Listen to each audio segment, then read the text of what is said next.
সব উপদেশ আমরা শুনি, কিন্তু কিছু উপদেশ আছে যেগুলো খুব কম মানুষ বলে, অথচ হৃদয় বদলে দিতে পারে। মানুষের সামনে ভালো হওয়ার চেয়ে আল্লাহর সামনে লুকিয়ে ভালো হওয়া বেশি গুরুত্বপূর্ণ। যে গুনাহ কেউ জানে না, সেটাই আসল পরীক্ষার জায়গা। সবচেয়ে বড় ইবাদত কখনো কখনো শুধু চুপ করে ধৈর্য ধরা হয় না। তুমি যে কষ্টটা আজ পাচ্ছ, সেটা হয়তো তোমাকে বড় গুনাহ থেকে বাঁচাচ্ছে। সব দোয়ার সাথে সাথে কবুল না হওয়া মানে আল্লাহ শুনেননি, এমন না। একটা ছোট ভালো কাজ যেটা কেউ জানে না, সেটাই আল্লাহর কাছে সবচেয়ে প্রিয় হতে পারে। যে মানুষ একা থাকলে আল্লাহকে ভয় পায়, সেই আসল মুমিন। আলহামদুলিল্লাহ। পাপ করার পর সাথে সাথে তওবা করা, এটা দুর্বলতা না, এটা ঈমানের শক্তি।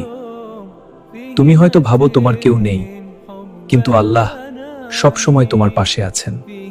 নিজেকে বদলাতে বড় কিছু লাগে না, শুধু একটা সত্যিকারের নিয়তই যথেষ্ট।